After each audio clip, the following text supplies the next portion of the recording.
All right, everybody. Recording. I'm recording. My voice changes. All right, what we're going to do is we're going to do UV mapping. Everyone who's following along, raise their hand. Okay. I'm going to go to my, what's this place called? It's Parent Constraint. I'm going to go to Google, and I want you to download UV Test Grid. Show of hands who's used a UV Test Grid every time they UV map. Who has not? Every time you UV map something, it's a good idea if you're doing it my way to use this grid. There are other ways to do it, but this is just a good way to start. It does, but I like this better because we're attaching a bitmap. I don't like having a procedural grid, like checkerboard, for instance. I don't do it that way. I want a physical map because I'm attaching a physical map. That's why I do it this way. I'm chewing on a mint, so the recording has that under consideration. Go to Images and find the UV test grid that looks like this because I'm very boring and I like black and white things. There's a bunch of numbers, there's a bunch of letters. I don't really care, but this is, don't get the brightly colored ones, just get this one and save it to your desktop.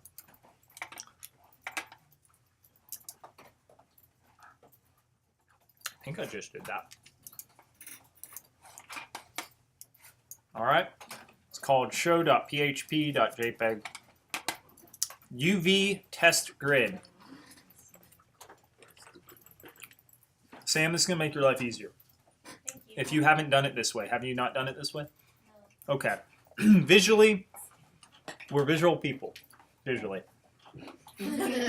Quote me on that. I'm chewing on one of those green and white mints. It's spearmint. It's good. And I have tea, so it's kind of a weird sensation. What? A weird tingle? Yeah. All right. You with me? Yes. You have your test grid? Okay. Now, I'm going to start with a simple demo. I just want you guys to watch me, okay? And then we'll do something more interactive with each other.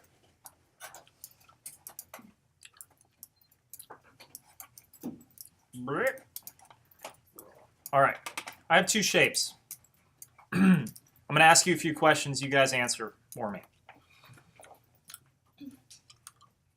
Do these two shapes have the same amount of faces, vertices, edges, and everything else? Yes or no? Yeah. Are they the same two shapes? No. You're right. Okay? That's important to remember. So, we all know you get UV mapping, and I'm assuming everyone knows the UV editor. If you don't, you didn't take that class very well. But when I open the UV editor, and I'm going to show you some hotkeys in here, not hotkeys, but things I like to turn on. When I click on the square, I have this shape, correct? When I click on the square, I have that same shape, or the rectangle, I have the same shape. We have a giant problem here, okay? Now, those who don't understand UVs, it's hard to kind of sometimes try to explain what quote-unquote Rob Reedy says is finger puppets to try to figure out, oh, no, you need to make it stretch it this way. So one of the first things we're going to do before we play with manipulating these shapes is I'm going to turn on some visual cues to help me guide myself in here better. First thing is I don't want to see any pictures, so I'm going to turn the little picture, it's like a green box of a mountain. I'm going to turn that off. You wouldn't see anything because we don't have an image in there right away. Then I'm going to find the little box that is like a transparent bluish purple square. I'm going to turn that sucker on. Got it? Now I can see it. Now, there is a way to put a checkerboard pattern in here. So I think Thomas and Marshawn, that's what you guys were referencing. But I don't want that. I'm going to do it this way. Because my goal for this project right now is to put a bitmap, for a dated term, it's not a dated term, but it sounds old, to put a file texture onto an object. Now, I'm not very good at UVing sometimes. Sometimes I don't know what's right, what's not right, and I'm not, sometimes I guess and I go, oh. So I need something visual to help. So we're going to break a cardinal rule here, and I'm going to put on Lambert 1, which I never put shaders on. That's my rule for myself. I'm going to put a color shader. I'm going to put a file texture. You all know how to do this. But I'm going to load, I hope you guys know how to do that. I'm going to load the the texture. Now, let's look at this again without the UV map. What shape, just let's look at shape. Do not look at numbers, do not look at letters. Just look at the shape. What shape of the texture is in here? What is it? What shape does it make? Square. What shape does it make in here? Now, your first inclination may be go, well, that's correct, because this is a rectangle and that's a square. Well, it's not. What we want is always everything to look like square, one by one. Perfect squares. That's our goal. No matter what we do and how we do it, whatever result you do to get that, it has to be a perfect square. Sam, we're gonna. It moved. I didn't even touch the. You saw that, right? I didn't even touch my screen. So when your picture frame comes up, that's something we're gonna play with. Now, the purpose of this, and this is basic UVs here. If I open my UV editor, and I kind of put them side to side, I'm gonna select one face. This, in the UV editor, should match the shape of these faces out here. Does this highlighted shape currently match the shape here? No. No? What shape should I make this? A rectangle. So I can stretch it and make it a rectangle, and what happens to my little squares? What do they look like? Are those good? Trapezoids. Well, don't look at the side, just look at the front. Yeah, that's good. That's good. Now, I've screwed up the rest of it. That's okay, I haven't gotten to that yet, but we'll fix that later. So that's the purpose of UV mapping, right? So I need to break this apart. So we all have received a gift, maybe, of some sort, a wrapped something, whether you open a car charger for your phone and it's wrapped up. I'm going to use my analogy or metaphor, whatever they are. I'll figure out what those are at one point in my life. But if I hand you a wrapped gift in pure blank white paper, it's like a box. Say I handed you a box. And I say, will you please unwrap this box for me? But don't rip the paper. Unwrap it perfectly so it's a square piece of paper. And then decorate the box for me, right? Make your own design and pattern. And then gently rewrap the box. That is UV mapping. That is it. Now, how you get there? Well, we can take pictures of all the pieces of paper. We can unfold it all to be one piece of paper. We could glue each side of the paper back on the box, and it would still, at first glance, would look like a whole box. How we get there is up to you. But what we want to do is make sure all of these are perfect squares. That's the given. So we use mapping types like planar map, cylindrical map, automatic mapping. We use combinations of all of those to take pictures of our wrapping paper to make them perfect squares. All right? So in this case, the first thing I personally do is I automatic map. So I go to my UV automatic mapping. Now, I'll tell you right now, in this case, it did not make them good. What it did do is detach them. You notice that? So it detached in UV automatic mapping, it detached all of my faces. Now they're easily workable. Now, this is where people get a little scared. This UV editor, you can move around in it. Look, hey, whoa, it's not scary. I can highlight things. If I want to move things, I can hit W and move them. This pattern that you see repeats infinitely. So it's really, you can't see it in the gray, but it's out here, it's up here. It repeats infinitely. So what I'm going to do is just start with one face. I move it. This is kind of my mode. I move everything to the side. And I can right click and grab individual points and move them if I need to. I like to use something called the UV shell tool, and that's up here. But that becomes a pain in the butt to get every once in a while, doesn't it? So what I like to do, let's see if I remember my hotkey. Let's see if I can get away from UV mode first. I can right click and go to shell. That will work too. We'll do that. Right click and go to shell. All right. And then W to move it. But I start face by face. And I look at it and I go, I don't look in here. I do, but I'm looking at these squares. I go to UV mode and I say, I highlight the UVs. Right click UV mode. Is that the top and the bottom? They're highlighted in here, right? So I know that's the top and the bottom. And I go and stretch. Tell me when it's a square. Okay, close enough.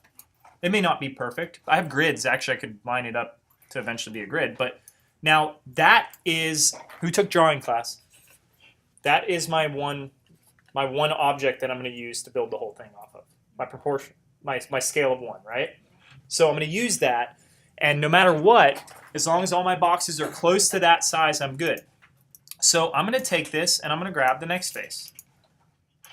I'm going to go in here. I'm going to go to make sure I grab the top and the bottom, which looks like this is. Sometimes it's not always that easy. I'm going to grab them and I'm going to pull them up. I'm guessing. I'll fix them later. All right, go back to shell. Dun, dun, dun.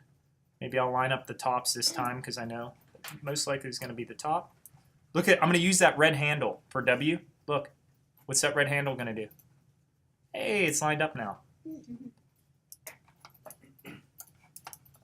Is my UV map looking better? Oh yeah. Here we go. UV. Okay. Now these are squares. These are the tops and the bottoms, aren't they? I bet they're perfectly squared. Yeah. What I don't care about, for those of you who haven't used this method, is I could give a royal bleed if this lines up with that. I don't care. Now, I may care if I want to draw a line. Let's say there's a crack from the top of this pillar to the side. I need to attach these to make sure I can, when I draw it in Photoshop, it will look good. So that's called sewing. You guys familiar with sewing? Now, do you always have to sew UVs? Not always. You can have separate clusters and groups. You could just do this, essentially. But what I'm going to do is sew them now. So I'm going to hit, I'm going to go to edge mode. And you'll see wherever I highlight, look, I messed up on one. This one definitely is not the right shape, so I need to go back and fix this before I worry. Oh, that's the right shape. I don't know what's going on. There we go. These two, when I highlight in edge mode, the same edge highlights. Now, to move and sew this, come on. I click on the edge and I hold my shift key down. Right mouse click and hold that down. I'm holding shift and right mouse click right now. And then I go to move and sew UVs. Boop. Hold shift. Do you hear me hitting shift? Yeah. Then my right mouse button. Hold it down. Drag up to move and sew. Boop.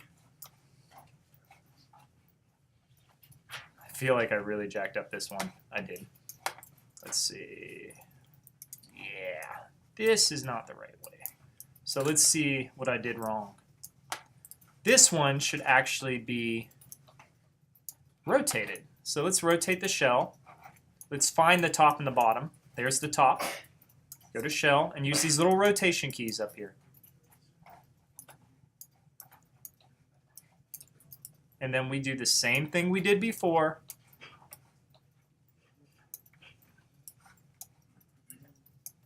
Go to shell mode. You can always do this. This won't hurt anything. That's pretty close, right? And now, how am I going to do this? Right click, go to edge, click on an edge, and do what? Hold shift first, push down the right mouse button, hold that down with shift held down, go to move and sew, and there you go. I can go to my UVs, and I can even straighten them out using scale. See? I pull this scale thing to the middle area just to know that they're straight. What's really important, does this look good? These are perfect squares. Look, they actually wrap around too. That's good. Now I can do the same with the tops and the bottoms. Move and sew. I can take the whole shell now and I put it inside that top quadrant, which you guys remember from class, I'm hoping. All right, now that's the down and dirty why we do UVs. And you have, anytime you UV, if you're not visually looking, I will actually mess with you if I ever see you. That's what happened while we're doing this demo. But if you're not looking at something visually in here to tell you how big those squares are, you're just taking a wild guess. Don't do that. Just take 2 seconds, put a grid in, have a shader in your scene that you always drop on to see if it's right. Do it this way, right? This took literally a minute more, and it would save you hours of time. But I know whatever I paint in this little shell will always look correct. Now, Sam, you had a picture frame of sorts. So actually, we can use this. Let me do a new shader so we're not staring at crazy things. And so she had like a picture frame. I don't know what she made, but I'm going to figure it out. Try to make something. Let's do this. Let's delete some faces here. Let's do my edge loop. So I'm going to use, where's my tool? Where's my favorite tool now? It's my new favorite tool. The multi-cut tool. Ooh. I'm going to hold my control key, not my command key down, put a few edge loops in there. Go to edge mode. Bevel it a little bit. That's like a picture frame, right, Sam? Is that close enough? You had more bevels, but yeah. Okay. Similar shape, right? Yeah. Now, my UVs are all jacked up for this. There's no way these are correct. Yeah, that's not right, yeah. So, what's the first step? Say it. You said it already. Put my grid in. Yeah, that's a good first step. So let's put Lambert 1 in. There's my grid. Now, some of you are going, ooh, the middle picture is already good. This is what I heard when you guys were talking about yours. I want the whole thing to look good. Always. Force of habit. So only part of this is decent. Now, what do I need to do to start? What's the best method of starting in the sense of, like, I'm staring at, I know these UVs are bad. How can I start fresh with separated pieces? What kind of mapping? Say it loud. You got it. Automatic. That was kind of loud. Automatic. I highlight it in green. I hit automatic. And I look at it and I go, okay, it's not going to fix everything. I don't expect it to. What I do expect it to do is now I can say, okay, is that good, that piece? Yeah. What is stretched in here? Yeah, these are still stretched. These are something I need to look at. Okay, so we'll go in there and play with those. I can lower the resolution of my squares by going to my shader. Check this out. And when you put a file in, you always get a place 2D texture node. You see that? If you go into that, you can repeat your UVs multiple times. And now if you're really like, I can't see if it's a square. Nah, it's not a square. Okay. So I repeated the UVs 10 and 10. We may only need like 2 and 2 here to get us where we need to go. But you get the idea. Okay. So let's get started. Now, I could sit there in my UV editor and I could just take the UVs. Let's find this face. It's that one right there. So let's grab this shell. Come on now. There we go. Grab that shell, and I'm going to move it out of the way, and I'm going to work on it over here. All right. And I could sit here all day and go, okay, what does what? If I stretch this, that didn't work. Oh, that looks a lot better, doesn't it? And then I could grab this one and go, I'm going to stretch that till it's a square. That's fine. You could do that. And that's easy. Done. So you're done. All right, that's what I would do in this case. Or, Sam, this is kind of where you guys were at. You could take pictures of these faces using other types of mapping, for instance, planar mapping. Why planar? Well, we don't really have any cylinders. We don't really have any spheres in there. So let's use planar. Now, could I just automatic map that piece? What happens if I do that? Let's see. I'm going to grab just those two faces, and I'm going to do a automatic map. That gives me that same piece. Okay, not a bad, not great. Let's do a planar map. This planar map is going to take a picture of just these. I'll highlight them both, actually. These two faces. I'm going to go to my option box. What axis am I going to shoot that picture from? Z. How did you come to that realization? It's facing the Z direction. It's facing the Z direction, Sean. Where did you see that? How would you know it's facing the Z direction? There's this little cheat on the bottom, isn't it? And the blue handle is called Z, which is very hard for you to see right now. But that's where that's focusing on.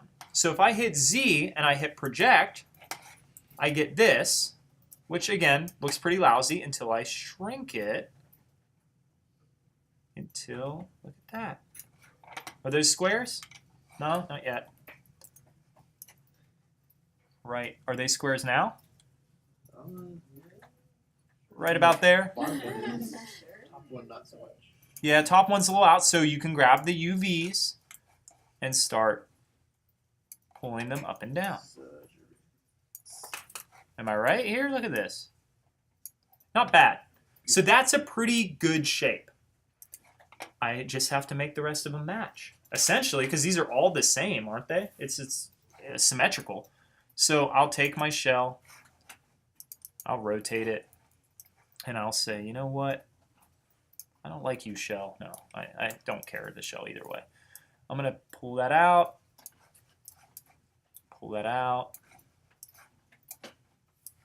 and I sit here and I just figure out what's what.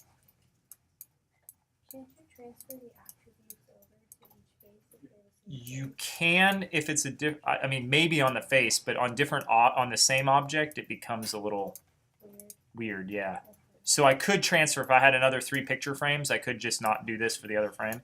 Okay. But yeah, when it comes to doing the faces, you probably could. There's probably a way, but I kind of do it this way. Now, if I've done that right, which one was it? None of them are. Which one are you? Oh, maybe I flipped it, huh? Let's see. Oh, we got, look at that. It's nasty. So I'm going to automatic map that. I don't like the way that turned out, so I'm going to automatic map it. Wait, that's my top? Which one was this one? Oh, I moved the wrong one. Ha ha ha ha. I've never done this before in my life. That's the top. That's the one I wanted. Automatic map that one. And I'm going to say, you know what? That didn't work for me, that last method, so I'm going to just scale it until it's close. So maybe there is slightly a difference on these. But you guys get the idea here? Yeah. And then at a certain point, when you go through all that, that's looking pretty good right now. When you go through all of these, then you can just simply take the shell, line it up, and start sewing if you wish. Pull it in, eyeball it.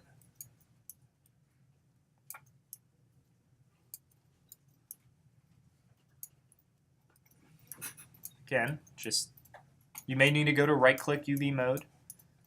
What do I hit here? I go edge mode and I click, and then I hit what? Shift and what? Right. Right-click, move and sew. There we go. And then I just mimic that all the way around. Sometimes I won't be able to sew these edges together. Sometimes I will. That's UVing. Does that help you guys? Yeah. Okay. We were just told not to use automatic. Who told you that? Cheryl and Darlene. Why? I don't know. So it, That's like a- Darlene kind of. what they let me maybe rephrase what they meant. If I'm modeling an object, for instance, this sphere, okay? I'm not going to do this. I'm done. Right? Can you use automatic mapping as a means to an end? Absolutely. Because I used it to from a means to an end, is this starting to look proper? All that matters is that's properly in proportion. It has nothing to do with automatic mapping. Now, you may have a character that has 50 billion faces. That may be, you can't just hit automatic mapping and paint it. That's just never going to work. You're going to have seams, you're going to have things like that. But what if you select just the face of the character? Automatic map that, it will start narrowing down your clusters so you can work with them a little more. Then you may have to remove faces and unattach them and then sew them. But all of those, there's no nevers. But to think why they said that, don't just hit automatic map and think you're done. That's not UV mapping. What I did is, that mentality behind it is definitely it, okay? And it's important for everything you do. So make a habit, if you're doing a picture frame, yeah, you may just need a picture on it, you're gonna make it brown around the edges. Make a habit of, if somebody asks you, let me see your UVs, you're gonna go, yeah, here's my map right here. And you want it to be in proportion. How would I do 2 different pictures then for that? How do you do what? Like if I wanted 2 different pictures, like, you know, an actual the brown and then the photo inside. So you paint it. So what I would do, and now I'm really not done with this, so I'm gonna just kind of These are not correct, Sam. You realize that, right? I'm not putting the full time into correcting these side ones. Okay. I'm going to put everything in here. And I'm going to keep it in this box. Now, the brown is not really the priority. It's going to just be brown. So I'm going to make it small. What I want to be big, I want as many pixels out of that picture as possible. So when I'm done sewing everything, it would look a lot nicer. I go to green mode and I do my polygons UV snapshot. Got it? And I export it to my desktop as UV. And I'll make it like 1024 by 1024. It's big. A JPEG is fine for this for now. All right. Now, you color in coloring books ever? Yeah? All we're doing is coloring book page here. There's our coloring book page. Fill in the blank. And then you'll put a file texture in the color and it will know where to go. Now you don't touch your UVs. After you do the snapshot, your UVs are done. That's your color, unless you want to re-export it and then recolor it. Photoshop, look at this taking forever. Probably done it Dramatic time. entrance. I know, right? So, let's see. What do I want to put in here? Name me an actor. Just Why you not can- Adrian Brody. We had Justin. Adrian Adrian Brody. Dang it. Brody. He's always quick here. Look at that handsome man. God damn. Okay. Save image as. Bro. All right. Bro. So I'm going to open up my coloring book page. Adrian Brody. And I'm going to put in Robo. Obviously, I should have picked the square version of Robo. But you know what I can do? I can mask it out. So I'm going to just work on my Photoshop skills, which we learned about last week. I'm going to put a quick mask in this. There's Bro. I always color within the lines. I don't leave the lines showing. And then what I personally like to do is select everything with my magic wand tool so I know I'm in the lines. Maybe. What are you doing? Why are you messing with me? Is the background here? No, hold on a second. It's fooling with me. Trickery. You messed with those settings. This is locked. That shouldn't be the case. Okay, that's a new one. And oops, let's invert it. Well, I don't want to do that because that would not fill my lines. So I'm going to invert my selection. Seriously, selection? Invert. There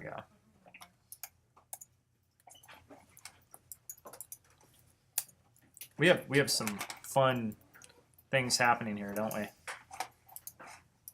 Let's try this again, ladies and gentlemen. Oh, good golly, Miss Molly. Just invert my selection. Thank you. Okay, there's that. There's that. I'm going to save it. Color, map. And if I've done everything right,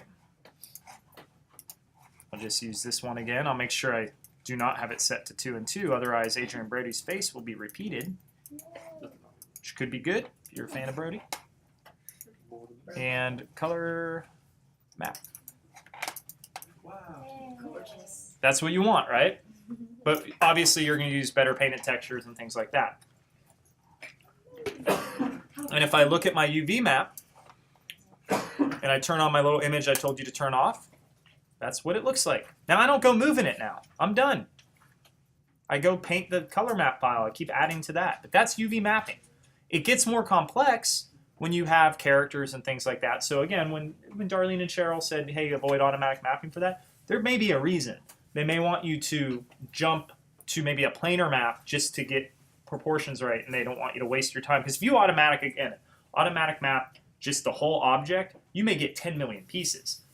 Could you put all 10 million pieces back together? Sure. Sometimes, I'll tell you right now, when I automatic map, I will grab just specific areas, like for instance this, Like I'll start and then I'll map just those faces. I'll try it with automatic. I'll go to planar and I'll say, what happens if I just planar map that? What will that look like? And sometimes when you do that, look how nice that looks now. Isn't that a lot better? So sometimes I group things. I shift select things, and I planar map them that way. That's actually a heck of a lot better than my original mapping attempt, and it was quicker. So it depends on the object, but I try all of these different methods. I go to my tool belt. I just keep pulling out methods. But does that help you guys? Yeah. Okay. So how do I stop? How do I stop it? Go to the